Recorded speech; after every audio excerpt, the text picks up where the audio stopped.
Mateus, capítulo 27. Mateus, capítulo 27.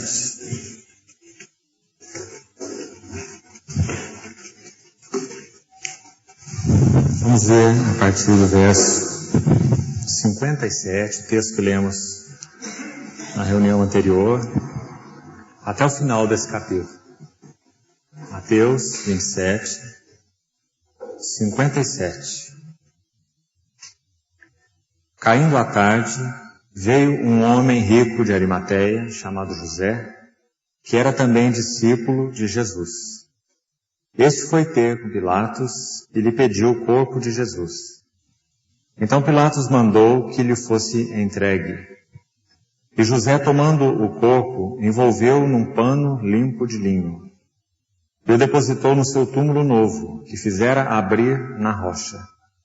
E rolando uma grande pedra para a entrada do sepulcro, se retirou. Achavam-se ali sentadas em frente da sepultura Maria Madalena e a outra Maria. No dia seguinte, que é o dia depois da preparação, reuniram-se os principais sacerdotes dos fariseus e, dirigindo-se a Pilatos, disseram-lhe: Senhor, lembramo-nos de que aquele embusteiro, enquanto vivia, disse: depois de 3 dias ressuscitarei. Ordena, pois, que o sepulcro seja guardado com segurança até o 3º dia, para não suceder que, vindo os discípulos, o roubem e depois digam ao povo: ressuscitou dos mortos. E será o último embuste pior que o primeiro. Disse-lhe Pilatos: aí tendes uma escolta. Ide e guardai o sepulcro como bem vos parecer. Indo eles, montaram guarda ao sepulcro, selando a pedra e deixando ali a escolta. Pai, confiamos a Ti, a Tua palavra nessa noite. Só o Senhor tem a capacidade de abri-la aos nossos corações, porque ela é a Tua palavra. Pedimos que o Senhor mesmo possa distribuí-la a nós como um pão partido e um vinho derramado, para que nós sejamos espiritualmente alimentados. Te pedimos em nome de Jesus. Amém. Irmãos, hoje nós vamos prosseguir com esse relato da questão histórica da ressurreição do Senhor. Nós já falamos o quão importante é esse fundamento com relação à nossa fé. Quão tremendo ele é. Se Cristo não ressuscitou, é vã a nossa pregação. Se Cristo não ressuscitou, é vã a nossa fé. E Paulo ainda diz mais, nesse mesmo capítulo, 1 Coríntios 15, que se Cristo não ressuscitou, ainda permanecemos nos nossos pecados. Porque a ressurreição de Cristo, e não só a morte, mas a sua ressurreição, é a prova de que o sacrifício que ele realizou na morte foi aceitável a Deus. Como temos enfatizado tanto, porque isso é muito importante. Se Cristo não fosse Cordeiro Santo de Deus, que pudesse ser oferecido em nosso lugar pelos nossos pecados, sendo então santo, ele não poderia ressuscitar, porque o salário do pecado é a morte. E nós sabemos não apenas morte física, mas em primeiro lugar morte espiritual, alienação de Deus. Foi o que o casal experimentou no Éden quando pecou. O Senhor falou: se vocês tomarem desse fruto, morrereis. E nós sabemos que, ao tomar, eles não morreram fisicamente, eles não caíram mortos diante daquela árvore. Eles morreram, em primeiro lugar, o primeiro nível da morte é espiritual, que significa alienação de Deus. Quando o Senhor foi ter comunhão com Adão no jardim, Adão teve medo, isso é morte espiritual. Primeiro fruto da morte espiritual, medo. Por que nós nascemos com medo? Porque nós somos pecadores. Por que nós temos insegurança? Porque nós somos pecadores. E todas as consequências mais, ansiedades, preocupações de todo tipo, Então, morte é separação de Deus. Esse é o que significa pecado em primeiro lugar. Agora, nós não somos apenas espírito, nós somos espírito, alma e corpo. Esse é o homem, segundo Deus o criou. Então a morte, ela foi assumindo todas essas esferas. Primeiro o homem morreu no espírito, ou seja, ele deixou de ter comunhão com a vida que é Deus. Não há vida fora de Deus. Deus é a vida. O Senhor Jesus disse, eu sou a ressurreição e a vida. Eu sou o caminho, a verdade e a vida. Não é? Não há vida fora do próprio Deus. Ele é a fonte da vida. Então quando nós pecamos, então nascemos em pecado, nós nascemos alienados de Deus, que é a vida. Então isso aqui é morte no primeiro sentido, espiritual, com todas as consequências que eu já falei. As ansiedades, os temores, os vícios, as consequências todas, uma vida desajustada em todos os níveis, porque nós não temos vida em Deus, a não ser que nós nasçamos de novo, através do Senhor Jesus, né? Então a primeira morte é essa alienação de Deus. Agora essa morte não para aí, ela começa aí. A morte toma a nossa alma. Então, o que é morte na alma? É uma mente alienada de Deus, emoções alienadas de Deus. Nós temos o maior prazer naquilo que Deus não tem prazer. Não é? Nós pensamos em coisas que Deus não pensa. Nós decidimos de uma forma que Deus não decide. Nossa vontade não acompanha a vontade de Deus. Isso é morte na alma. Nós fazemos a nossa vontade, do nosso jeito, no nosso tempo, colhemos resultados de todo esse atropelamento. Né? Isso é morte na alma. Todos nós temos experiência disso. A não ser que, então, nascidos de novo, estejamos aprendendo a andar no Espírito. E jamais satisfareis a concupiscência da carne, como a palavra ensina. Aí sim, nós experimentamos que a vida de Deus triunfa sobre a morte da nossa alma. E na última esfera, o nosso corpo. Então, por causa do nosso pecado, a morte alcançou as 3 esferas. Espírito, alma e corpo. A morte no corpo, nós precisamos nem dar exemplos, né? É só olhar para nós. Seu espelho é o exemplo da sua morte. Né? Ela está acontecendo todo dia. A morte está no nosso corpo físico. Né? E a não ser então que o Senhor Jesus venha e nós sejamos vivos, Ele vai, no piscar de olhos, transformar esse nosso corpo mortal para ser igual ao corpo da sua glória. E aqueles que já morreram em Cristo, são dele, crendo nele, a Bíblia é então tão clara. Os mortos em Cristo ressuscitarão primeiro. Para essa mesma qualidade de vida que o Senhor Jesus tem, uma vida imortal, incorruptível, como nós já vimos também naquele texto de Pedro. Uma herança inacessível, incorruptível, sem mácula, reservada nos céus para vós outros, que sois guardados pelo poder de Deus. Né? Então isso é morte na Bíblia. Morte não é, em primeiro lugar, um problema físico, biológico. Morte, em primeiro lugar, um problema teológico, ou um problema espiritual. A partir daí nós temos as outras consequências. Pois voltando nesse assunto para que nós vejamos bem o valor da ressurreição de Cristo. E de que Ele então enfrentou a morte como homem, sem pecado, para que a morte que ocupava todo o nosso ser, primeiro no nosso espírito, Ele vos deu vida estando vós mortos. Não é isso que a Bíblia diz? Em delitos e pecados. Veja só, isso é morte espiritual. É mortos, não aqui, é mortos em delitos, em pecados. Isso é morte. Ele vos deu vida estando vós mortos, em delitos e pecados. Isso é vida no Espírito. A partir daí, a vida de Cristo está ocupando nossa alma. Nossa mente está sendo trabalhada, transformada, pela ação da Palavra de Deus, pela ação do Espírito Santo. Que grande salvação. Salvação na mente, no modo de pensar, porque nós vivemos conforme pensamos, né? Até aquele dia que a vida alcançará também o nosso corpo. Então, sem nenhuma limitação. Tão grande salvação. 3 níveis. Tão grande salvação. Então o Senhor Jesus tomou o nosso lugar na cruz do Calvário para que a morte pudesse ser sanada nos 3 níveis de nossa vida. Ele nos deu vida, estando nós mortos, no nosso espírito. Ele está salvando, santificando, transformando nossas almas, também pelo poder da sua vida. E Ele vai transformar nossos corpos mortais pelo mesmo poder. Pelo poder da sua vida ressurreta. Né? Então, irmãos, vejam que fundamento é esse da ressurreição. Realmente a palavra de Deus não podia dizer de outra forma os textos que eu citei aqui de Paulo, lá em Coríntios 15. Se Cristo não ressuscitou, é tudo vão.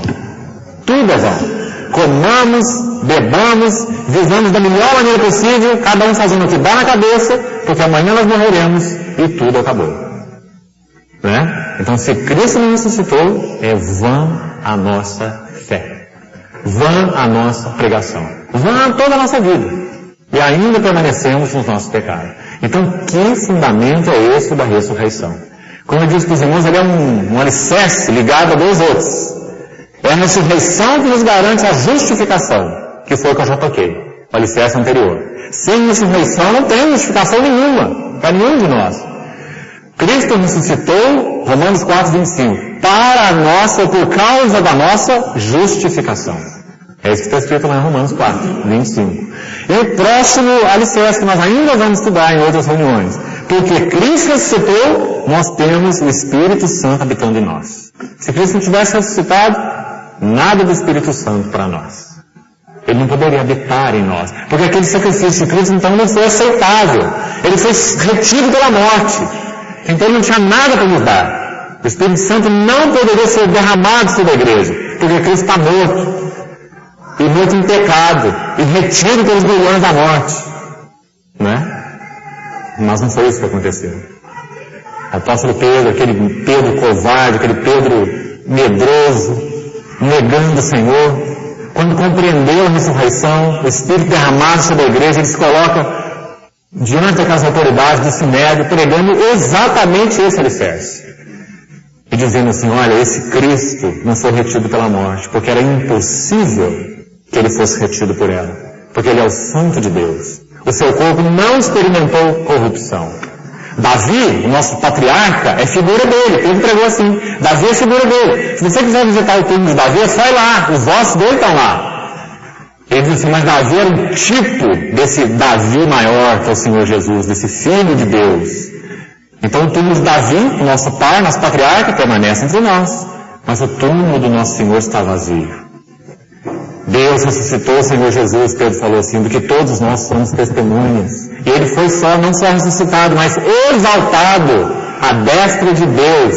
Ele recebeu do Pai a promessa do Espírito. E por isso ele derramou isso que vós vedes e ouvis. Não foi assim que Pedro pregou? No Pentecostes.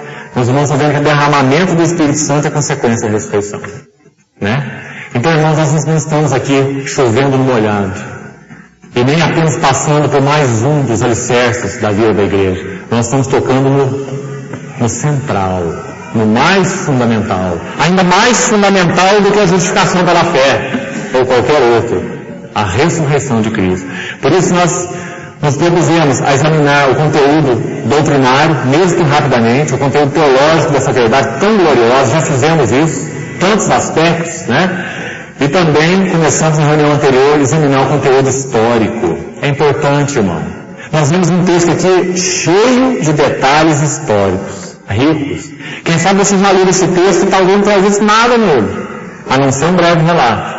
Mas você vai ver quanto conteúdo histórico tem esse texto, quanta importância. Hoje eu queria especificamente falar sobre dois assuntos, de forma bem objetiva e desejo de forma clara. A importância da apreciação histórica da ressurreição de Cristo no nosso entendimento do significado da guarda romana. A guarda romana na porta daquele túmulo, como nós acabamos de ler no texto de Mateus. Os evangelistas enfatizam essa guarda colocada ali, porque isso é muito importante. E depois, se o tempo permitir, eu queria falar um pouquinho sobre esse selo romano. O que isso significa? O verso 66, o último verso desse capítulo aí, 27 de Mateus, diz que eles montaram guarda ao sepulcro, selando a pedra. Veja esse detalhe aí. Então, no verso 66 nós temos duas coisas, não uma só. Nós temos a guarda romana, montaram guarda, e nós temos o selo romano, selaram a pedra. Irmão, é quase que irônica a forma como o Espírito Santo ordenou esses fatos. Eu creio que você vai poder ver dessa forma.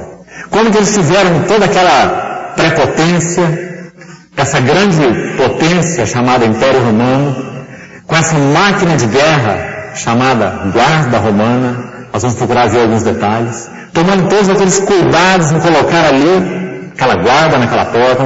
Vamos ver como que era composta essa guarda. Aquele selo inviolável que recebia então o sinete ali do governador, o representante do imperador romano naquela região, no caso era Pilatos, né? O sinete de Pilatos, que era o governador. E aquilo tornou aquele túmulo invulnerável. E o movimento ia passar em cima daquela máquina de guerra. Era uma máquina provada, provada, provada e aprovada. Ela conquistou o mundo naquela época. A máquina de guerra do Império Romano. Irmãos, a máquina de guerra do Império Romano montou guarda na porta do sepulcro. Você vê a ironia disso? O Espírito Santo montou a coisa de uma tal forma que eles tivessem absolutamente certeza, 100%, de que, em primeiro lugar, o corpo do Senhor Jesus estava ali. Nós vamos ver quando tocar no assunto do selo, o corpo estava ali. E aqueles homens não estavam fazendo piquenique na porta do sepulcro. Aqueles eram homens da guarda romana, da máquina de guerra. Eles foram colocados ali para que ninguém mexesse naquele túmulo. Para que aqueles que falavam, em primeiro lugar, o próprio Jesus, como nós vimos nesse texto, que eles chamaram aí no texto que você leu de embusteiro, aquele embusteiro, ele está enganando o povo aí, pregando esse negócio de religião nova aí, contra o judaísmo, ele falou que ele vai ressuscitar, depois que ele morresse. Os religiosos foram falar isso para Pilatos. Olha, nós estamos lembrando aqui, ele disse que até 3 vezes ele ia ressuscitar. Aquele embusteiro. Então vamos garantir que eles não vão nos trapacear, agora que ele já era. Agora que ele já morreu, nós já damos conta dele, né? Vamos ter certeza de que nenhum embusteiro mais vai fazer nenhuma jogada conosco. Vamos colocar na porta do túmulo a máquina de guerra romana. Vamos colocar na pedra o selo romano. E vamos ver quem que é capaz de mexer naquilo. Quem que é capaz de mexer no conteúdo desse sepulcro. Então os irmãos viram o que o Espírito Santo fez. Ele tornou esse sepulcro muito especial. Um sepulcro lacrado. Um sepulcro inviolável. Para quê, irmão? Para que a ressurreição do Senhor Jesus fosse inquestionável.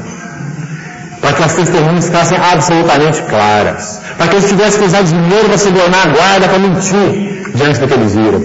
Porque nós vamos ver textos que mostram o que os guardas viram. E os irmãos vão ver como que os guardas ficaram quando eles viram. O que a palavra diz.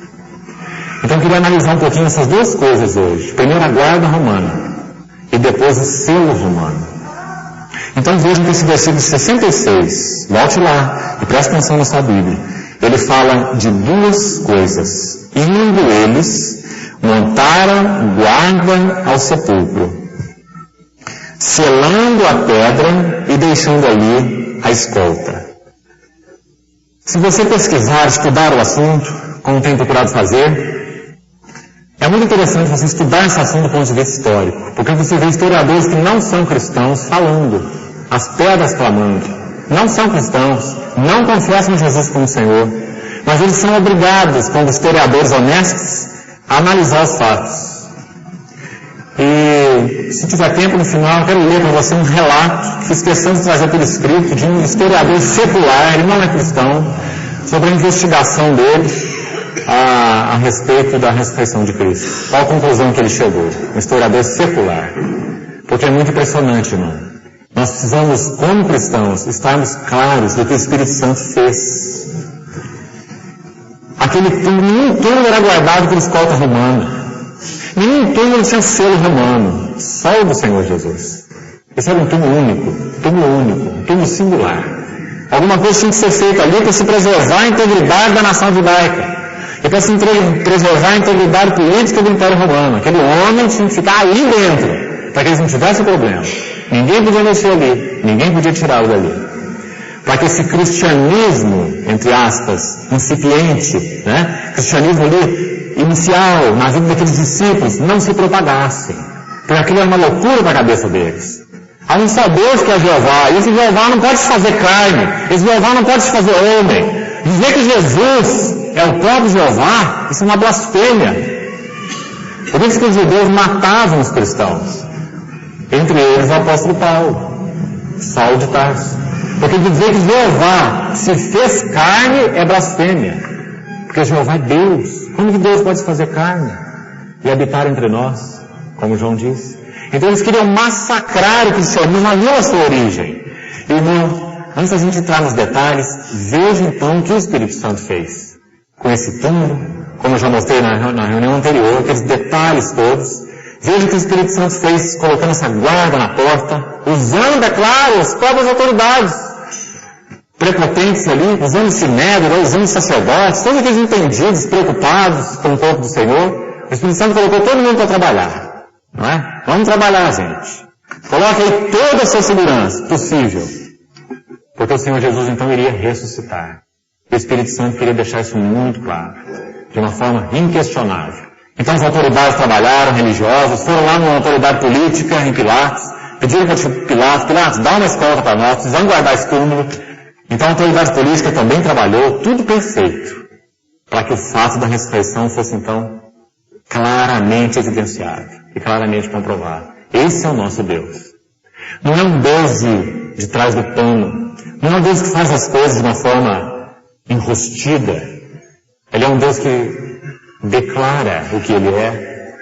É um Deus que mostra com propriedade seu poder, sua glória. Então, é importante nós vermos isso. Irmão, essa palavrinha aqui, olha, vamos olhar um pouquinho sobre a guarda romana. Indo, eles montaram guarda. Logo acima, eu queria mostrar para você de novo essa mesma palavra. Versículo 65, versículo logo acima. Pilatos diz para aqueles sacerdotes, né? Lá no versículo 62, diz que os principais sacerdotes e os fariseus, está lá no verso 62, eles foram até Pilatos, pedir para ele então essa escolta para guardar o túmulo, né? Então no verso 65, Pilatos respondeu assim, olha, tendes aí uma escolta. Os historiadores mesmo seculares, eles usam uma palavra aí, no caso, escrevendo em latim, né? Nessa época aí do Império Romano, eles usam uma palavrinha, a palavra custódia, que no nosso português vem do latim, custódia. Essa palavra se referia à guarda romana. Tens aí uma escolta, ou lá no latim, uma custódia. Por que eu estou colocando essa palavra? Porque você se estudar esse assunto, se interessar em examinar esse assunto, você vai ver que muito sobre essa custódia romana é falado na literatura secular, por historiadores seculares. É chamada de custódia romana. Ou escolta romana, como está aí na nossa Bíblia. Ou guarda romana, tudo a mesma coisa. Então, essa custódia romana era muito famosa, porque ela funcionava mais ou menos assim. Uma escolta era composta de 4 soldados. Abra sua Bíblia em Atos 16, deixa eu localizar o versículo, para você ver como fica mais claro. Deixa esse texto de Mateus aí, localizado, para nós voltarmos nele. Atos, capítulo 12. Capítulo 12 de Atos. Olha o que diz o verso 4. O Espírito Santo já tinha descido sobre a igreja, os irmãos começaram a pregar com poder, com autoridade. A perseguição estava se acirrando, né, principalmente sobre os apóstolos. Então, os irmãos sabem o que está acontecendo aqui em Atos 12. Herodes manda prender Tiago e Pedro. No versículo 4 desse capítulo 12, olha o que diz. Tendo feito prender a Pedro, lançou-o no cárcere. Leia com atenção aí. Entregando-o a 4 escoltas. A mesma palavrinha lá, de Mateus. Ou custódias. De 4 soldados cada uma. Porque era assim, inclusive segundo os historiadores, você está vendo segundo a própria Bíblia, né? Era assim que as escoltas eram montadas. Uma escolta tinha 4 soldados. Agora, irmãos, essa escolta romana, como eu já disse, vou repetir, ela era a máquina de guerra do Império Romano. Porque isso não era um soldadinho qualquer, não. Era a escolta romana. Eram soldados treinados naquele rigor da disciplina militar, provados de forma extenuada para fazerem parte dessas escoltas. Cada um deles era treinado para proteger 1,80 m de terreno. Se você estudar, você vai constatar isso. 1,80 m, quase a altura dele, digamos, de um terreno. Ele teria que proteger 1,80 m de terreno em volta dele. 4 escoltas, 4 soldados, cada um deles responsável por proteger 1,80 m de terreno. E ali não podia passar nenhum mosquito. Então, como que eles montavam essa guarda, por exemplo, em frente ao sepulcro? Como que isso aconteceu? Possivelmente ali, se no caso de Pedro havia 4 escoltas, vocês imaginam diante do túmulo do Senhor Jesus. Estava ali então a maior preocupação deles, tanto a autoridade política quanto a autoridade religiosa. Então admitamos que também 4 escoltas estivessem ali, diante do túmulo do Senhor, né? No mínimo. Como que funcionava? Porque era assim que elas eram feitas. 4 a 16 soldados, fazendo esse batalhão. 4 escoltas, 4 soldados para cada escolta. Então, diante do objeto a ser guardado, os primeiros 4 ficavam posicionados à frente daquele objeto. Qualquer que fosse. Ficavam exercendo então a custódia, ou a guarda daquele objeto. 4 soldados. E os outros 12 dormindo, deitados de frente para o objeto a ser vigiado. Porque eles iriam se revezar em turnos. Claro, não podia dormir os 16 ao mesmo tempo. Então aqueles 4 ficavam montando guardas durante um período de vigília. E depois eles trocavam a vigília com 4 então que acordavam e se posicionavam diante daquela pedra. Irmão, há um livrozinho de um historiador secular, um historiador militar, que viveu centenas de anos depois de Cristo, chamado Flavius Vegetius. Para os que conhecem a história, esse historiador é famoso. Então, esse historiador secular, historiador militar romano, ele escreveu um livrozinho na época do imperador, se não me engano, Valentiniano, depois de Constantino, século IV, Império Romano já em declínio. Ele escreveu uma história, ele escreveu um manual para o imperador da época, chamado Valentiniano, porque o Império Romano já estava se degringolando, se degenerando na sua disciplina, nas suas conquistas. Então ele escreveu um manualzinho para orientar esse imperador na visão que ele tinha, que a guarda romana, a máquina de guerra do Império Romano, precisava ser restaurada, veja um detalhe importante, a mesma eficácia que ela tinha nos tempos de Cristo. Muitos séculos depois, o Império Romano já estava degringolando. Esse homem, um historiador militar, Flavius Vegetius, ele escreveu um manual para esse imperador. Esse é um clássico na literatura histórica, o seu livro. E era um manual para o imperador, dizendo que a guarda precisava ser restaurada, aquela disciplina, aquela ordem, aquele poder dos tempos de Cristo. Detalhe importante. Para que nós vejamos que essa guarda, ela foi reconhecida até mesmo então depois, por eles mesmos, quando a coisa já estava em outra situação, mais falha, né? Então os irmãos vejam o poderio dessa guarda, que estava ali diante do sepulcro. E irmãos, eles não podiam dormir. Se eles dormissem, a cabeça deles ia rolar.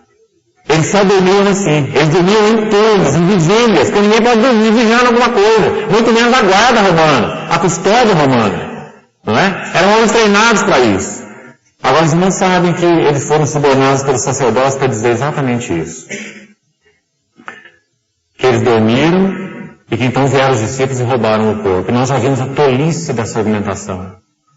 Aquela pedra só podia ser mexida por 20 homens ao mesmo tempo.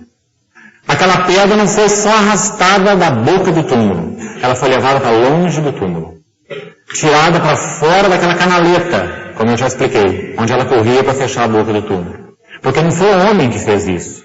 A gente vai ler o texto de Mateus 28 agora mesmo, você já vai ver que a palavra de Deus diz que um anjo do Senhor afastou a pedra, assentou-se sobre ela, e os guardas ficaram como que mortos. Esse é o registro de Mateus 28. Petrificados diante do que eles viram. Inativos, paralisados. Quando Maria Madalena chegou, olhou naquele túmulo, viu os lençóis, sai correndo do túmulo, vai dar notícia para Pedro, lembra? Pedro chama João, os dois vão correndo desesperados para o túmulo. João era mais novo do que Pedro, então ele corre mais, chega na frente, para na porta do túmulo, aí Pedro vem correndo atrás e entra direto, para e leva o João junto com ele, né? Entra lá dentro do túmulo, e a Bíblia diz que João baixou, viu os lençóis, e como eu falei na reunião anterior, o que mais impressionou os dois não foi nem tanto aquele túmulo aberto, embora aquilo já seria impressionante. Aqueles guardas petrificados, aquela pedra afastada, eles entrando e vindo aquele objeto que eu já citei para os irmãos, aquela mortalha, aquele casulo vazio. Havia um corpo ali dentro, mas agora não tem corpo ali dentro. Era como que uma múmia sem a múmia dentro. Aqueles panos enfaixados, aquilo tudo armado, mas oco. O corpo do Senhor não estava ali. Então quando João registra isso lá em João 20, ele coloca aquela expressão impressionante. Ele fala assim, aquele discípulo a quem Jesus amava, ele está se referindo a ele próprio, João, né? Em João 20, o texto que nós vimos na reunião anterior. Pedro entra primeiro, aí ele fala assim que ele entrou depois, abaixou a cabeça, olhou, viu aquela mortalha vazia, e ele escreve assim, e creu. Ele está dando testemunho dele mesmo. Porque ele viu alguma coisa impressionante, né? Ele viu aquela mortalha sem corpo dentro. intacta. Não foi desenrolada, ela estava intacta. 54 quilos mais ou menos. De pó de aloés, de mirra enfaixada, aquela bagunça toda que eu já expliquei aqui, né? Vazia. Dura e vazia. Então João diz que quando ele viu aquilo, ele creu. Coisa impressionante, irmão. Então, essa guarda romana, queria que você visse pelo texto de Atos, Pedro foi guardado por 4 soldados, 4 escoltas, aliás, né, ou 4 custódios, de 4 soldados cada um. Então essa era a guarda romana. Como eu já disse, esses homens não estavam fazendo piquenique na porta do túmulo. Eles estavam dando conta de algo com as suas próprias vidas. Isso era inafiançável. Deixar de corresponder à responsabilidade para o qual eles foram colocados. Agora, quando a gente lê o texto, então, e vê os detalhes, a gente não tentando examinar tudo, a gente fica mais impressionado. Irmão, começa a trabalhar a tua cabeça e pensar um pouquinho mais. Se o túmulo não estivesse vazio, o corpo de Jesus realmente tivesse sido roubado, uma hipótese completamente impossível, diante de tudo que eu já mostrei, mas vamos admitir por um pouquinho essa hipótese. Você acha que o corpo ia ser tirado de dentro da mortalha? O corpo ia ser levado do jeito que estava, do jeito que foi depositado ali. O que impressionou João foi ver a mortalha sem o corpo. O corpo saiu de dentro dela, deixando aquela mortalha intacta. E uma mais uma questão. Se o corpo tivesse sido, se o sepulcro não estivesse vazio, por que a autoridade religiosa e a autoridade romana, no caso Pilatos, tiveram que fazer o que fizeram subornando guardas? Não teria. Era só falar, esse povo está louco, vamos lá no túmulo verificar, nós pessoalmente. Pilatos vai lá pessoalmente, o sinédrio todo encolegiado vão lá pessoalmente, constatam o corpo, tiram o corpo dali e falam, vamos acabar com esse povo de uma vez por todas, vamos fazer um desfile público com o corpo de Jesus aqui, né? E acabar com essa loucura deles logo no início. Eles não puderam fazer isso, porque não tinha corpo nenhum. Isso foi constatado por Pilatos, isso foi constatado pelo Sinédrio, e tão constatado que eles subornaram os guardas. Então, os irmãos, vejam que coisa impressionante, que coisa maravilhosa. O Espírito Santo fez questão de fazer assim. E nós podíamos ser assim. Isso não ia mudar a nossa fé. Como eu já disse. Porque o Espírito de Deus testifica o nosso Espírito, que somos filhos de Deus, porque Cristo Jesus ressuscitou. Venceu a morte, está entronizado. Ele nos deu vida e nós estamos mortos nos nossos delitos e pecados. Eu não preciso saber dessas questões históricas para ser salvo. Já fui salvo. Já pertenço a Ele, já tenho comunhão com Ele, com o Senhor vivo, não morto. Sei que Ele ressuscitou. Né? Como já disse várias vezes. Mas a nossa fé não é tola. A nossa fé não é fé de criança. A nossa fé não é fé de pessoas iludidas. A nossa fé é inteligente. A nossa fé repousa na história. A nossa fé é incontestável. A nossa fé tem fatos. A nossa fé não há um só historiador secular, não é? Que dirá cristão, claro. Não há um só historiador secular que possa falar algo contrário à ressurreição do Senhor Jesus. Não é? Muito pelo contrário. Eu vou ler um relato aqui no final para você ver de um historiador secular o que ele diz sobre esse túmulo vazio. Então é importante para nós, irmãos, ver esse sólido conteúdo da nossa fé. É importante. Para que nós saibamos que isso faz toda a diferença. Esse Senhor Jesus ressuscitado, Pedro diz, ele então pela sua ressurreição, ele foi feito Senhor de vivos e de mortos. Então por causa do poder e do significado dessa ressurreição, cada alma comparecerá diante dele. Seja para a vida, ou seja para juízo, para a morte. Isso é a importância da ressurreição. Então, se nós somos cristãos e cremos na ressurreição, então isso tem um impacto tremendo na nossa vida e naqueles que estão ao nosso redor. Você também não vai ficar brincando com os que estão ao seu redor. Você vai poder pregar mais ou menos como Pedro pregou, dizer, olha, Deus ressuscitou o Senhor Jesus. E Ele o elevou a príncipe e salvador.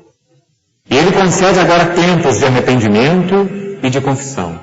Porque Ele determinou um dia em que Ele há de julgar vivos e mortos, por meio deste varão que Ele acreditou diante de todos, ressuscitando dentre os mortos. Era assim que Pedro pregava.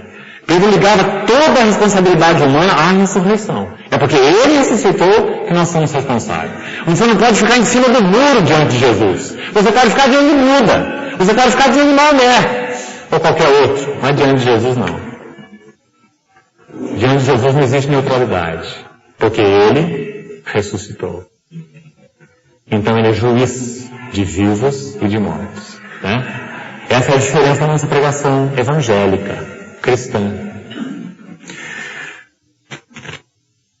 Capítulo 12 de Atos, versículo 4. Queria então que você visse aí, né? Já citei o texto, esse lugar aí da escolta romana.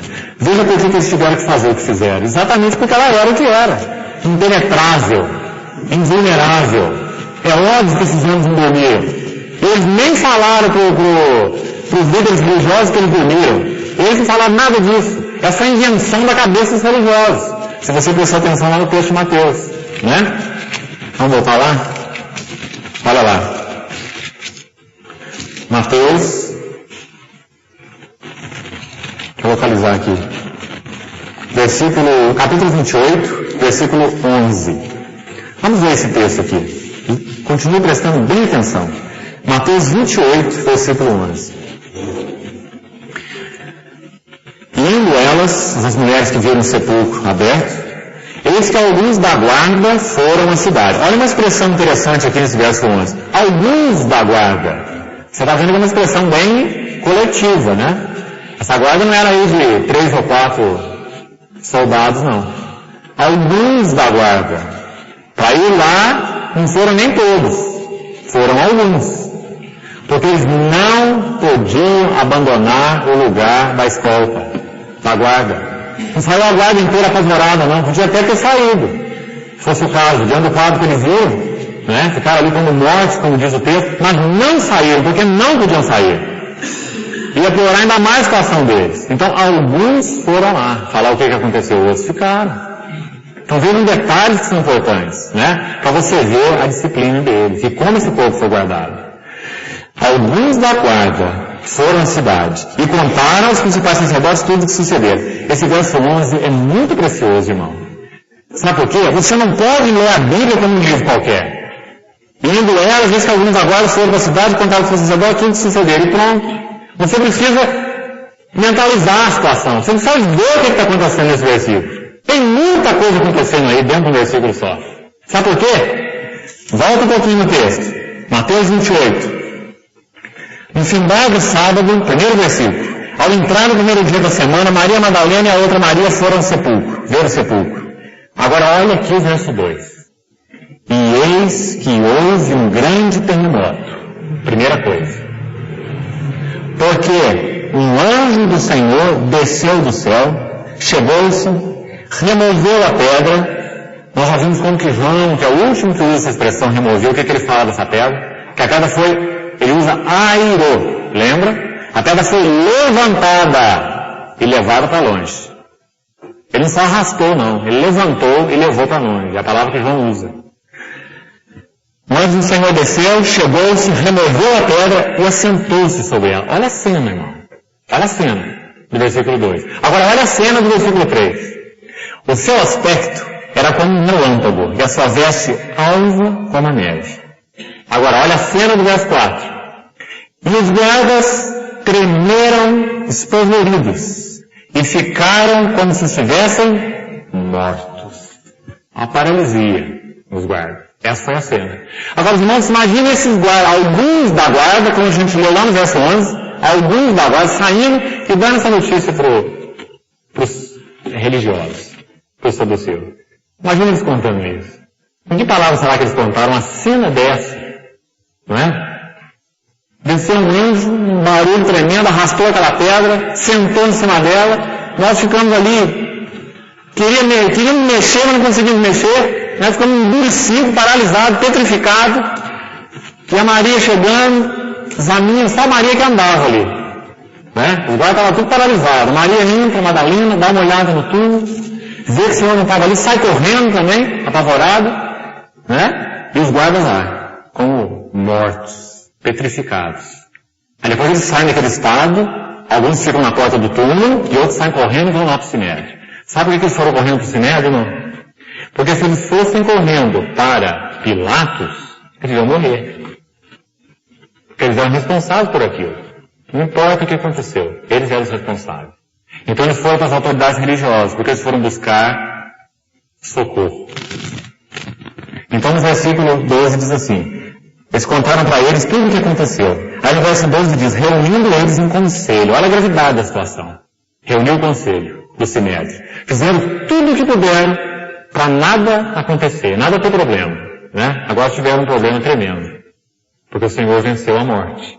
Então eles reuniram em conselho com os anciãos e deram grande soma de dinheiro aos soldados, recomendando-lhes que dissessem. Vieram de noite, veja bem que eles que recomendaram, os guardas não falaram nada disso, eles contaram o fato. Né? Vieram de noite os discípulos dele e roubaram enquanto dormíamos. Que coisa, né? Uma frase completamente tola, como eu já disse. Porque se eles dormiram, eles não viram nada. Né? Como é que eles podem dormir e dar um relatório tão preciso? São videntes. Né? Então até a frase é uma frase completamente tola. Não é verdade? Só podia ser, porque não tem mais o que falar diante dos fatos. Né? Versículo 14. Caso isso chegue ao conhecimento do governador, é claro que chegaria, nós o persuadiremos e nos poremos em segurança. Está vendo por que eles foram lá? Porque lá eles sabiam que eles poderiam dizer assim, olha, o que nós devemos fazer? Nós estávamos ali, no nosso posto, firmes, de repente o terremoto, o anjo, a pedra arrastada, nós ficamos ali como mortos e não podíamos fazer nada. Então os irmãos viram que o Sinédrio recebeu isso como um fato e Pilatos recebeu isso como um fato. Agora, irmão, o que você acha do Sinédrio e Pilatos? Você acha que eles são crianças? Tolas? Você acha que eles foram lá examinar o sepulcro? O que você acha? É claro que eles foram examinar o sepulcro. É mais do que óbvio. Não é? Porque isso que estava envolvendo uma questão toda, muito séria, muito grave. Né? Então eles tiveram que subornar os guardas. Porque o túmulo estava vazio. Se o túmulo não estivesse vazio, não precisa suborno. O corpo está lá. Né? Versículo 15. Eles recebendo dinheiro, fizeram como estavam instruídos. Essa versão divulgou-se entre os judeus até ao dia de hoje. Depois de uma outra reunião, nós vamos ver as aparições do Senhor.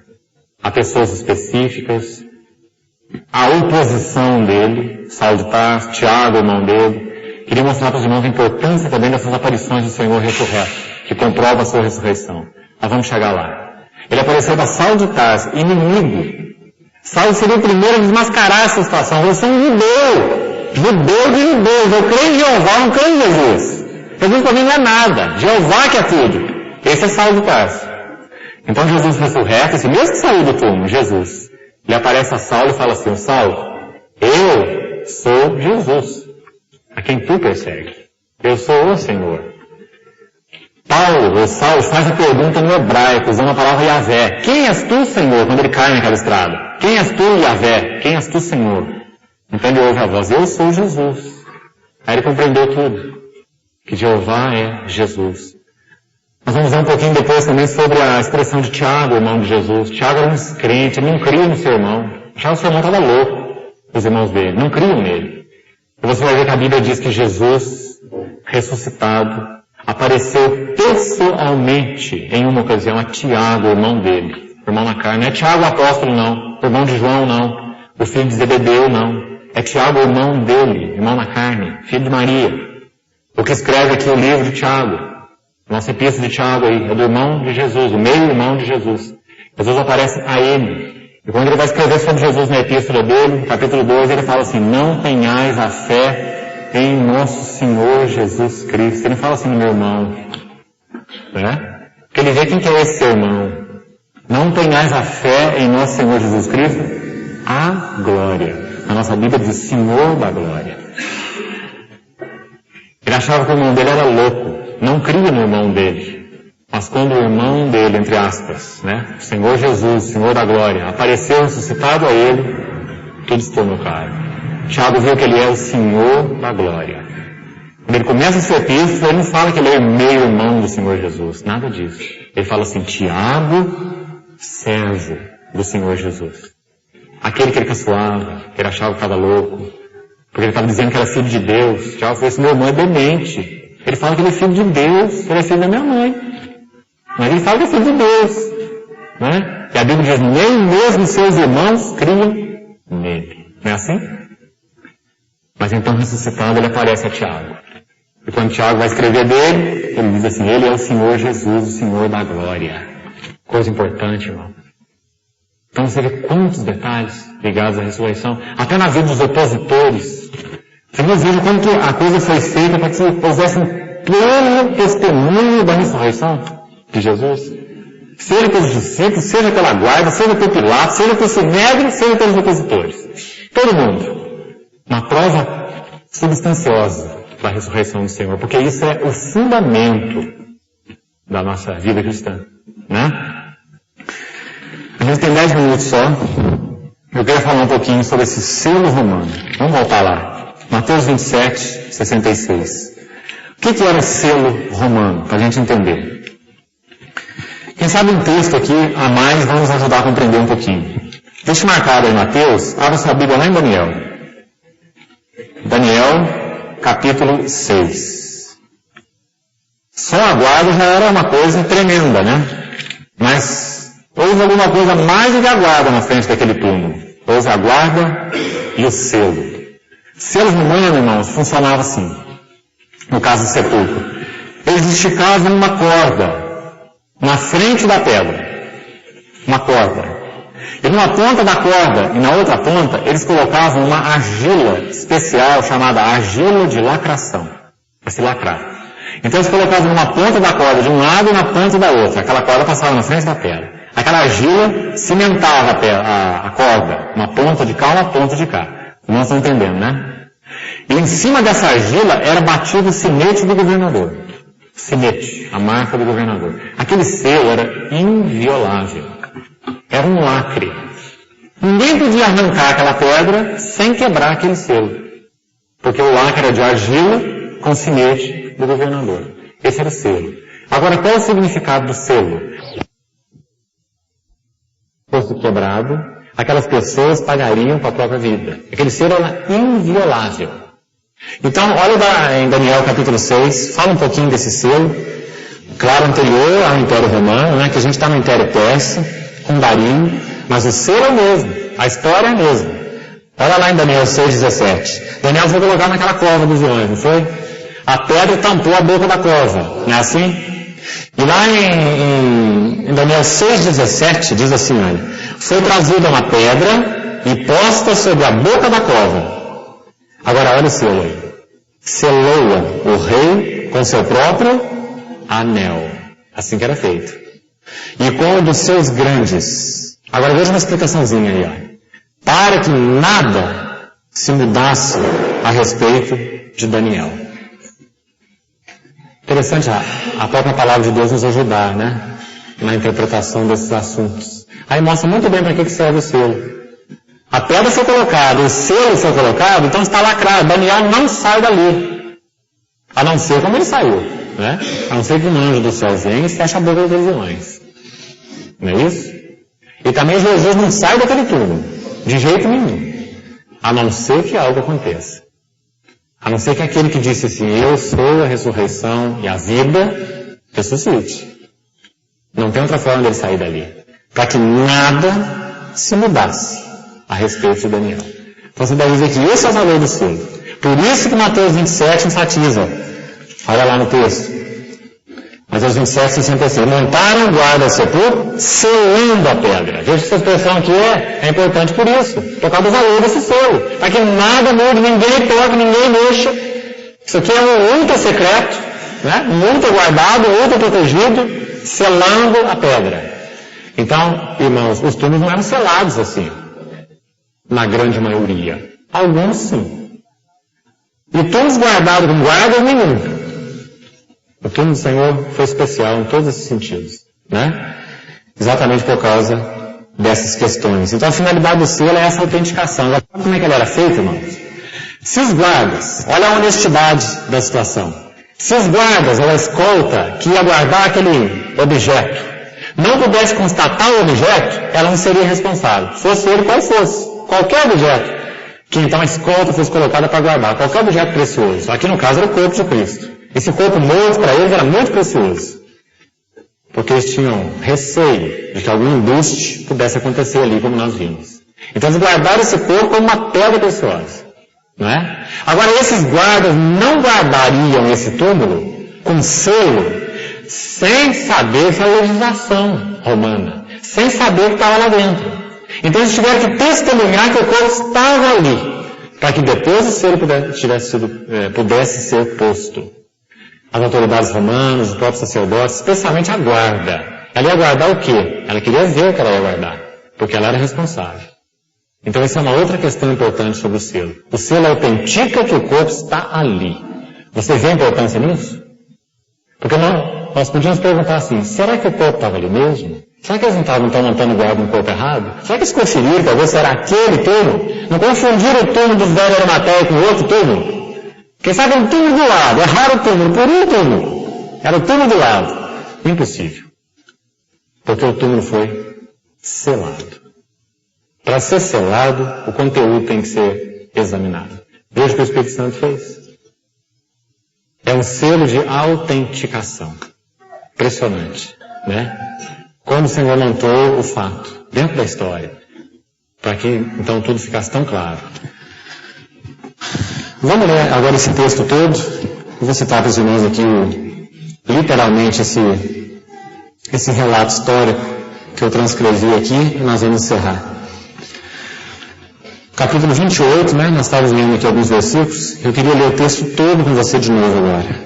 Agora que você tem esse panorama aí sobre a guarda e sobre o selo, observe esse capítulo 28 agora com outros olhos, baseado no que eu falei sobre a guarda e sobre o selo. No findado sábado, imagine lá aquele sepulcro, guardado e selado.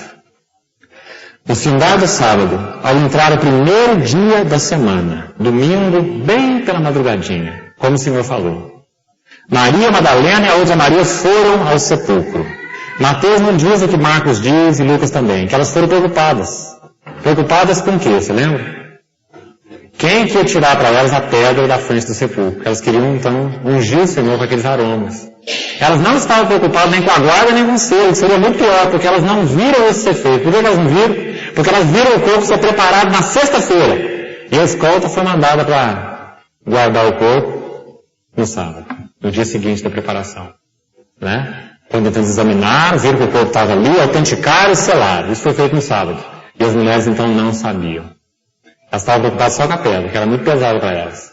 Né? E eis que houve um grande terremoto, porque um anjo do Senhor desceu do céu, chegou-se, removeu a pedra e assentou-se sobre ela. Frases tão simples, né? Tão simples, tão absolutas. Foi isso que ele fez.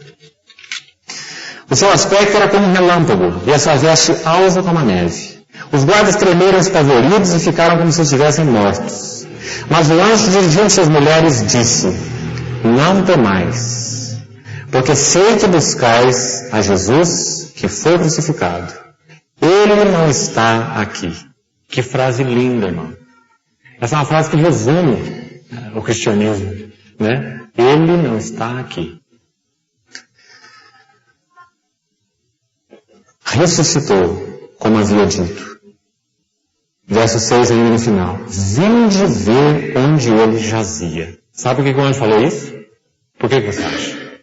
Por causa da mortalha. Ele queria que as mulheres vissem aquela mortalha vazia. Lá naquele blóculo que eu falei, né? Aquele sofá, aquele lugarzinho onde era colocado o corpo. Vem cá para vocês verem. Olha lá, vazio. Vem de ver onde ele já... As faixas estavam lá, mas sem o corpo. Foi o que João viu, o que Pedro viu depois, né? Então veja a importância dessa mortalha vazia. Vem de ver onde ele jazia. E depois depressa, e dizei aos seus discípulos que ele ressuscitou dos mortos. Maria e essas mulheres precisavam de uma graça especial do Senhor, porque era para ter um infarto na porta do túmulo, né? Pensa na cena. Ele ressuscitou dos mortos, e vai adiante de vós para a Galileia. Ali o vereis. A próxima reunião nós vamos examinar essa frase aqui. Ali o vereis. Nós vamos ver, como eu falei, um pouquinho sobre Saulo, Tiago, as 500 testemunhas, aqueles que viram o Senhor, Tomé, né?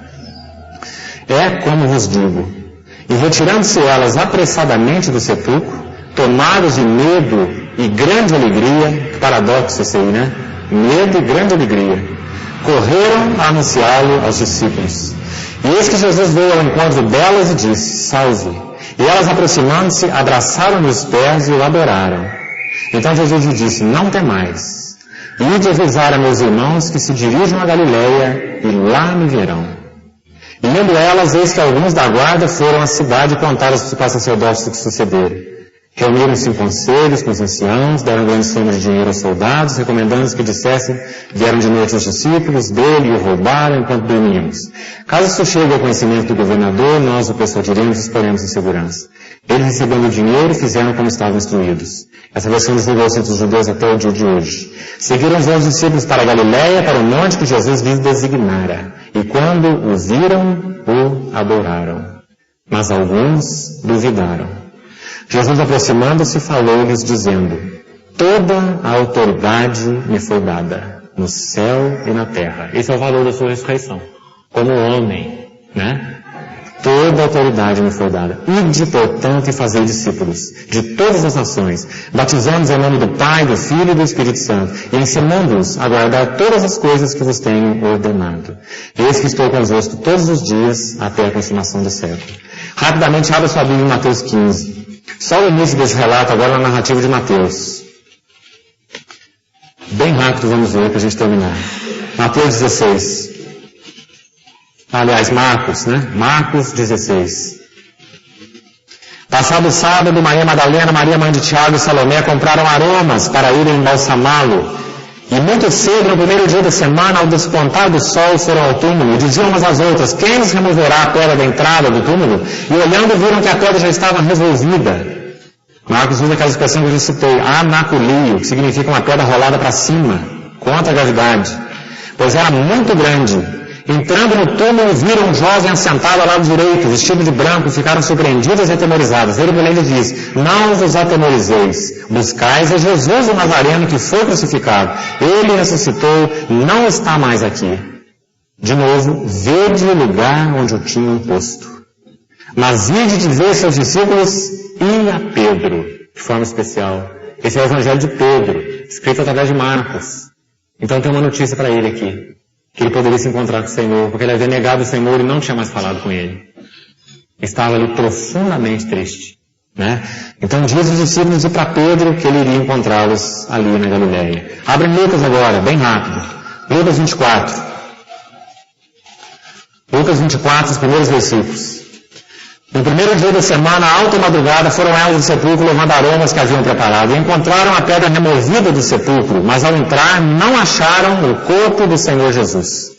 Aconteceu que, perplexas a esse respeito, apareceram 2 varões com vestes resplandecentes. Estando elas possuídas de temor, baixando os olhos para o chão, eles lhes falaram: porque, olha que frase linda que só Lucas usa, por que buscais entre os mortos ao que vive? Ele não está aqui, mas ressuscitou. Lembrai-vos de como vos preveniu, estando ainda na Galileia, quando disse: importa que o Filho do Homem seja entregue nas mãos de pecadores, e seja crucificado, e ressuscite no 3º dia. Então se lembraram das suas palavras, que no grego aí é rema. A palavra foi vivificada. Elas já tinham essa palavra logos. Quando o anjo falou com elas, viram tudo, a palavra se tornou rema. A palavra aqui é rema. Se lembraram da rema, uma palavra vivificada, né? Que estava ali na memória delas. E o texto de João nós já lemos ontem, sobre a ressurreição. Agora eu queria que você ouvisse aqui, algumas linhas só, brevemente. Eu achei bastante interessante. O que um historiador secular, não cristão, o que ele fala sobre esse túmulo vazio? Esse se chama Paul Maier, historiador. Literalmente ele diz assim, olha: se todas as evidências forem pesadas, cuidadosa e imparcialmente, é de fato justificável concluir, de acordo com os cânones da pesquisa histórica, que o túmulo no qual Jesus foi enterrado estava realmente vazio na manhã da primeira Páscoa. Nenhum fragmento sequer de evidência foi ainda descoberto, nem em fontes literárias, nem epigráficas, que se referem a inscrições antigas, né, ou arqueológicas que pudesse contestar tal declaração. Nenhuma evidência em nenhuma fonte. Porque todas elas, né, na sadia pesquisa histórica, admitem a mesma coisa. O túmulo estava vazio. Por que eles admitem? Por causa de todas essas evidências. Nós estamos procurando passar uma a uma, mas não acabou ainda, tem mais. E diante de um quadro desse, irmãos, não tem pesquisa histórica que possa contrariar. Só confirmar. Então, se Deus fez assim, se Deus quis que fosse assim, é porque é importante. É porque esse seria, então, o fundamento, né, da nossa confissão, da nossa fé e da nossa pregação. Como Paulo falou. Se Cristo não ressuscitou, é vã a nossa pregação. Amém.